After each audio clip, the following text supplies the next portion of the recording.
자, 달달한 헌의민법입니다. 민법에 통달하고 합격에 도달하는 우리 헌의민법. 우리 회원 여러분들도 열심히 공부하시고 계시겠죠? 전부 다 합격할 수 있습니다. 자, 오늘 복습할 내용들은 이제 담보물건이에요. 담보물건. 이 담보물건은 이제 우리 유치권하고 저당권 두 개가 있다는 거 아시죠? 근데 문제가 많이 나옵니다. 한 4문제, 5문제 정도 나온다고 그랬어요. 자, 그래서 이제 지금 입문과정이니까 좀 기초적인 거 중심으로 해서 정리를 좀 해보도록 할게요. 자, 우선은 담보물건의 공통적인 특성, 그래서 이 담보물건, 유치권이든 저당권이든 공통적으로 가지고 있는 특징이 있다는 거죠. 자, 그게 뭐냐면 부종성, 수반성, 불가분성, 또 물상대유라는 게 있는데 물상대유는 크게 볼 건 아니고요. 우선 부종성, 수반성 많이 들어본 적이 있죠. 강조도 많이 들었고요. 어디에서 나오는 거예요? 주종관계에서 나오는 거예요. 주종관계. 그러면 담보물건하고 뭐가 주종관계에 있느냐? 항상 담보물건은 채권을 먼저 생각하셔야 돼요. 채권이 있기 때문에 채권을 담보하기 위해서 담보물건이라는 권리가 나온다고 그랬어요. 그럼 요게 주고 요게 종이 되는 거죠. 주종관계에.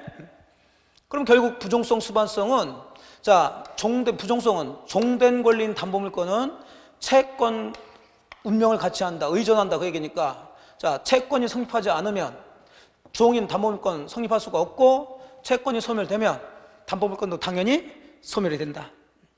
그러니까 저당권 등기 말소를 해야지만이 소멸되는 게 아니라 돈 갚아버렸으면 가지고 있던 저당권도 당연히 서로 없어진다는 얘기예요.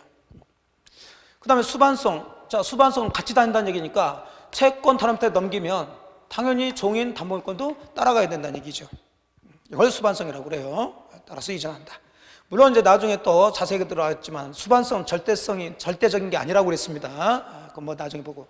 그러니까 채권은, 자, 채권이 이전되면 종인 담보물건이 따라가는데 채권 주는 담보물건과 분리해서 채권만 양도할 수 있다고요. 주인이 종 보고 너 그냥 있어, 나만 갈게 할 수 있다고. 근데 반대로 담보물건 종이 채권과 분리해서 종만 다른 사람한테 넘길 수는 없죠. 즉 저당권을 채권과 분리해서 양도할 수 없겠죠. 근데 반대로 채권은 저당권과 분리해서 양도할 수가 있어요. 보통은 채권이 이전되면 담보물건도 이전돼야 되지만 절대적인 게 아니기 때문에 구조가 다 그렇게 돼 있습니다. 여러분들 이제 지역권 파트에서도 확인하셨죠. 부종성, 수반성 잡으시고. 불가분성은, 자, 채권 전부 받을 때까지 담보물건은 그 목적물 전부에 대해서 효력이 미치지, 채권이 줄어들었다고 해서 그 저당권, 담보물건의 효력도 그 목적물 비율대로 줄어든다는 게 아니죠. 채권이 조금이라도 있으면은 담보물건은, 예를 들어 저당권은 그 목적물, 건물, 토지 전부에 미칩니다. 이걸 불가분성이라고 하죠.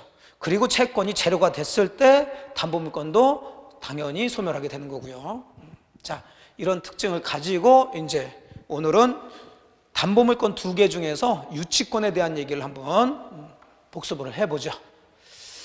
자, 유치권. 제가 수업 시간에 뭘 예를 들었냐면 자동차 예를 많이 들었죠. 자동차 여러분들 고장나서 카센터 맡겼고, 그 카센터에서는 여러분들 자동차, 자, 고쳐가지고 수리비 채권이 생겼어요. 그럼 여러분이 수리비를 안 주면은 카센터 주인도 자동차를 돌려주지 않더라. 바로 그런 걸 유치권이라고 그랬죠. 그러다 보니까 유치권이라는 유치권이라는 권리는 당사자 계약에 의해서 발생하는 게 아니고 법에 의해서 당연히 발생되는 법정 담보물건이죠. 근데 어떤 경우에 유치권이 이제 성립되냐, 법정이니까 법에 규정이 돼 있단 말이에요, 이게. 자, 우선 유치권이 성립되려면 그 유치권자가 점유하고 있는 게 자기 물건이면 안 되겠죠. 타인의 물건을 점유하고 있어야 되겠죠. 유치라는 것은 잡아서 돌려주지 않겠다는 얘기니까, 잡아놓겠다는 얘기니까. 타인 물건을 점유한 자가, 문제는 이것도 담보물건이니까 채권이 있어야 되는데 이 채권이 아주 독특하죠. 그 물건에 관하여 생긴 채권이어야 되죠. 그 물건에 관하여 생긴. 자, 타인의 물건을 점유한 자가 그 물건에 관하여 생긴 채권. 자, 요거 채권을 받아야 되는데 그 채권이 어디에 있어요? 변제기에 있어요. 즉 갚을 때가 됐어요. 자, 그럼에도 불구하고 주지 않으니까 변제 받을 때까지 그 물건 반환을 거부할 수 있는 권리. 요게 유치권이에요. 그러니까 유치권이 성립되려면 법에 정해진 대로 요건 갖춰지면 성립되니까 법에 정해진 게 요거 4개 기본적으로 무슨 물건이어야 된다? 타인의 물건이야. 이게 유치권의 목적물이죠. 그 다음에 유치권자는 그 타인의 물건을 뭐하고 있어야 된다? 점유하고 있어야 된다. 그 다음에 유치권자가 받을 채권은 돈 빌려주고 안 갚는다고 타인의 물건을 점유하는 게 아니라 그 점유하고 있는 물건에 관해서 생긴 채권이어야 된다. 그 다음에 그 채권은 변제기에 있어야 되겠죠. 기본적으로 이 4가지가 법에 정해져 있는 거예요. 그럼 이 4가지를 가지고 이제 성립 요건, 성립이 되냐 안 되냐, 요걸 이제 따지게 되죠. 그래서 유치권의 가장 기본적인 게 법정 담보물권이다 보니까 유치권이 성립되는가 안 되는가, 유치권을 행사할 수 있느냐 없느냐, 이제 이런 걸 가장 기본으로 문제를 내요. 자, 그러면 좀 전에 보셨던 요건을 이제 쪼개서 하나하나씩 보는 거죠. 유치권의 성립 요건 다시 봅니다. 이 정도는 외우셔야 돼요. 누구의 물건? 타인의 물건을, 자, 뭐 해야 돼요? 점유한 자가, 유치권자가 점유한 거죠. 자, 자기가 받을 채권이 뭐라고요? 물건에 관해서 생긴 채권이 있는데, 자, 그 채권이 뭐에 도래됐어요? 변제기에 도래했음에도 불구하고 변제를 하지 않으니까 변제 받을 때까지 나도 안 돌려주겠다. 자, 아까 보셨던 법정 내에 있는 게 요 4가지였어요. 자, 그럼 일단 요 4가지를 가지고서 따졌는데, 자, 타인의 물건은 큰 문제 없습니다. 유치권자 아닌 사람의 물건이면 다 되는 거예요. 이건 뭐 나중에 또 나올 수 있는 거 하나가 있는데 그때 말씀드리고, 하여간 유치권자 지 물건 가지고서는 유치권이라는 것은 행사할 수가 없죠.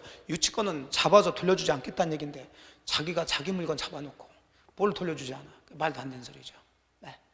자, 여기서 포인트가 이제 점유가 되는 거죠. 또 유치권자가 타인 물건을 점유하고 있어야 되는데, 이 점유는 유치권이 성립할 때도 점유가 돼 있어야 되지만 점유를 잃게 되면 유치하는 게 아니니까, 잡아두는 게 아니니까 유치권도 없어져 버려요. 그러니까 점유는 유치권의 성립 요건이면서 유치권이 계속 존속하기 위한 요건이 되는 거예요. 자, 그러면서 이제 점유에 대한 얘기 들어가 보죠. 자, 점유는 간접 점유로도 할 수 있냐 없냐 얘기인데 아무 생각하지 말라고 그랬죠. 간접 점유도 점유니까 가능하다, 이러도록 하시면 돼요. 물론 예외가 하나 있어요. 그건 나중에 이제 말씀드리고요. 그 다음에 유치권자의 점유는 당연히 적법한 점유가 돼야 되겠죠. 불법으로 점유하고 돈 안 준다고 나도 못 돌려주겠다, 그럼 말도 안 되는 소리가 되죠.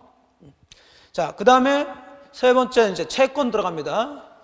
자, 유치권자가 받아야 될 채권은 자기가 지금 점유하고 있는 타인 물건, 여기서부터 나온 채권이어야 돼요. 이것들을 주로 이제 결련 관계가 있어야 된다, 그런 얘기가 나오는데 법정상으로는 이제 그 물건에 관해서 생긴 채권이어야 된다. 자, 그래서 어떤 채권 가지고 유치권이 성립되냐면 가장 대표적으로 비용이라는 것은 결국은 그 물건을 유지수선하기 위해서 들어간 비용, 필요비나 그 물건을 가치 증대시키기 위한 유익비를 얘기하는 거니까 결국 그 물건에 대한 권리죠. 채권이죠. 그러니까 비용 상환 채권을 받을 사람인데 그걸 안 준다, 상대방이. 그러면 그 목적물을 유치할 수 있어요. 가장 대표적인 게 이제 임차인들이 되겠죠. 자, 갑과 우리 A 건물에 대해서 임대차를 했는데 그럼 당연히 임차인이 이 A 건물을 점유하겠죠. 그럼 임차인은 자기 건물, 타인 건물을 점유를 했어요. 자, 그래서 요거 살다 보니까 비가 좀 샌다. 원래 임대인이 고쳐줘야 되는데 임차인이 고쳤어요. 비용 들어갔죠. 그럼 당연히 임차인은 임대인에 대해서 그 비용 달라는 뭐가 생기냐면 비용 상환 청권이라는 채권이 생긴단 말이에요.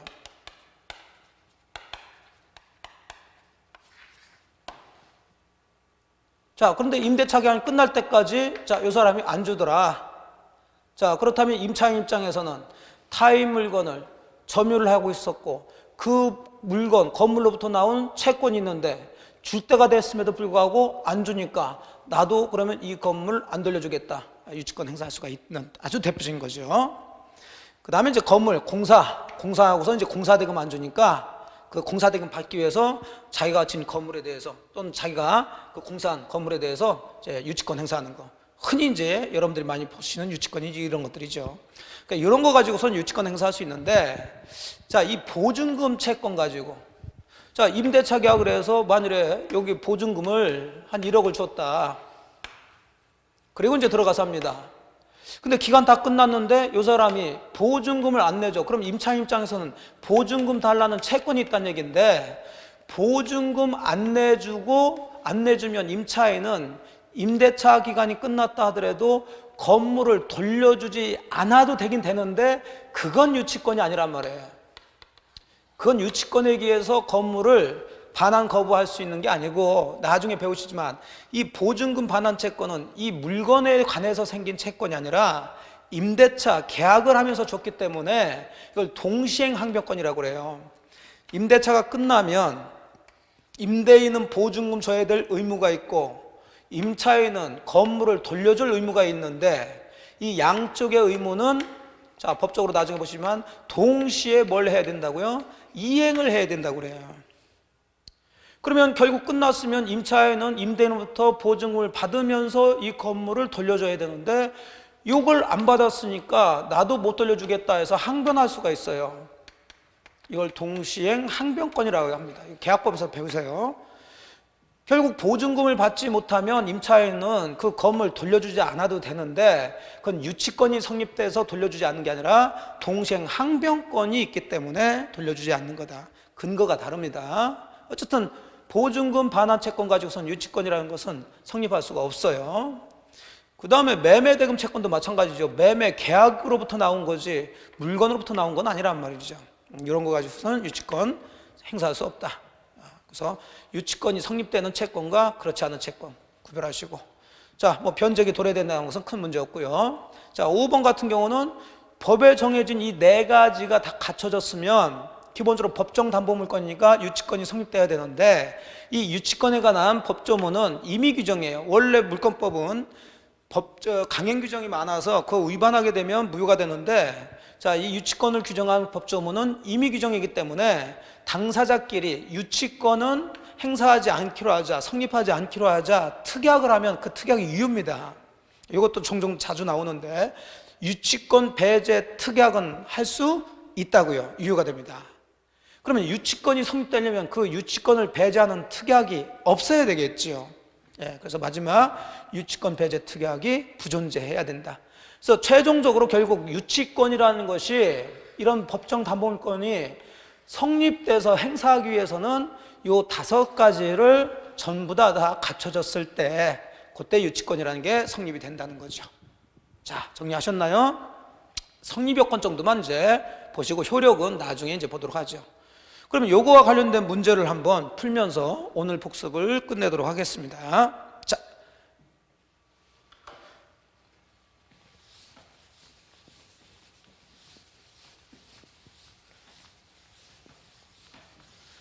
X 물건에 대한 갑의 유치권 성립에 영향을 미치지 않는 것은, X 물건 요거에 대해서 갑이 지금 유치권 성립되냐 안 되냐 영향을 미치지 않는 것, 아무 상관이 없는 것, 그걸 찾아보라는 거죠. 결국 아까 보셨던 성립 요건을 물어본 거예요. 성립 요건 요걸. 그러니까 성립 요건이 아닌 것 이렇게 물어보면 너무 단순하니까 살짝 바꾼 거죠. 아, 올해 나온 거네요. 제30회 아주 따끈따끈한 기출문제니까 한번 찬찬히 풀어보시면, 좀 전에 보여주셨으니까. 자, 첫 번째, X의 소유권자가 갑인지 여부. 자, 유치권이 성립되기 위해서는 기본적으로 유치권자의 소유해야 된다, 타인 물건이어야 된다, 타인 물건이어야 되죠. 그러니까 X의 소유권자가 누군지는 당연히 유치권 성립에 영향을 미치죠. 미치지 않는 것 골라라 했으니까 이거는 정답이 아니겠죠. 자, 두 번째, X에 대해서 생긴 채권에 변제기가 도래했는지 여부. 자, 타인의 물건, 점유한 자가 그 물건에 대해서 생긴 채권이 뭐에 도래했을 때, 변제기에 도래됐을 때 성립하는 거니까, 변제기가 도래되지 않았다면 또 당연히 유치권 성립되지 않겠죠. 그러니까 변제기가 도래됐는지 안 됐는지는 역시 유치권 성립에 영향을 미치게 되겠죠. 이거 정답이 아니고요. 자, 지금까지 잘 이해가 되시나요? 안 되시면 바로 요걸 가지고 이제 문제를 낸 거니까 요 얘기죠. 변제기 도래되는데, 도래되지 않으면 유치권이 성립되지 않으니까 도래됐냐 안 됐냐 영향을 미친단 말이에요. 자, 3번. X에 대한 갑의 점유가 채무자를 매개로 한 간접 점유가 아닌 한, 자, 요건 나중에 보셔도 돼요. 자, 결론 요거죠. 직접 점유인지 간접 점유인지 여부 그랬어요. 자, 여기 보시면 점유를 해야 된다고 그랬고, 유치권이 성되기 위해서는 간접 점유도 가능하다 그랬으니까 그럼 당연히 직접 점유도 가능하다는 얘기죠. 그럼 이 점유가 직접 점유냐 간접 점유냐에 따라서 유치권이 성립되기도 하고 안 되기도 하고 이렇게 영향을 미치지는 않죠. 아무 상관이 없다는 얘기예요. 네. 이해되시죠? 그래서 결국 3번이 유치권 성립에 영향을 미치지 않는 것으로서 정답이 되겠네요. 자, 4번 보시면 X에 대한 갑의 점유가 불법 행위에 의한 것인지 여부. 자, 또 점유 얘기했는데 점유는 적법해야 된다, 불법해야 된다. 적법해야 되죠. 그러니까 당연히 적법인지 불법인지는 유치권 성립에 영향을 미치겠죠. 그러니까 영향을 미치니까 이건 정답이 아니겠고요. 5번 X에 관해서 생긴 채권에 기한 유치권을 배제하기로 한 채무자와의 약정이 있었냐 없었냐. 자, 우리가 성립요건의 맨 마지막이죠. 유치권이 최종적으로 성립하려면은 당사자 사이에 유치권 배제 특약이 존재하지 않아야 돼. 근데 만일에 그 특약이 존재한다면 아무리 이런 것들이 갖춰졌다 하더라도 유치권 성립될 수가 없으니 그 배제 특약이 있냐 없냐는 여전히 유치권 성립에 영향을 미치겠죠. 이해되셨죠? 그러니까 이것도 정답이 아니고 결국 3번이 정답이 되겠어요. 자, 이런 식이죠. 자, 그래서 뭐 충분히, 그래서 제가 자꾸 이제 복습을 하면서 관련된 기출 지문이나 기출 문제를 같이 여러분들하고 확인을 하는 이유가 자신감을 가지시라는 얘기입니다. 여러분들이 처음 지금 이제 공부를 하셔서 무슨 용어니 이런 것들이 조금 어색하다 하더라도 자, 조금만 익숙해지면 문제가 이런 문제니까 충분히 맞힐 수가 있습니다. 물론 아주 어려운 문제도 있지만 제가 항상 강조하는 것이 아주 어려운 문제를 맞추시려고 할 게 아니라 자, 기본적인 문제들을 놓치지 말고 맞추시면 충분히 합격을 하게 돼 있어요. 자, 그런 거 항상 생각하시면서 공부를 하시면 되겠네요. 자, 오늘 이제 담보물건의 공통적 성질 세 가지 뭐뭐뭐 부종성, 수반성, 불가분성. 그리고 이제 유치권. 자, 유치권은 법정담보물건이에요. 그래서 유치권이 성립하기 위한 요건 5가지 기억을 합니다. 첫째, 누구 물건? 타인 물건. 뭐 하고 있어야 돼요? 점유. 점유는 직접 점유, 간접 점유 상관없고 적법해야 된다. 그 다음에 그 물건에 관해서 생긴 채권. 그 채권이 어디에 있어야 돼요? 변제기에 있어야 되고요. 자, 마지막으로 당사자 사이에 유치권 배제 특약이 없어야 된다. 예, 되셨죠? 네, 고생 많으셨고요. 자, 오늘 이번 주 한 주도 화이팅 하시면서 건강하게 지내시기 바랍니다. 자, 고생 많으셨습니다.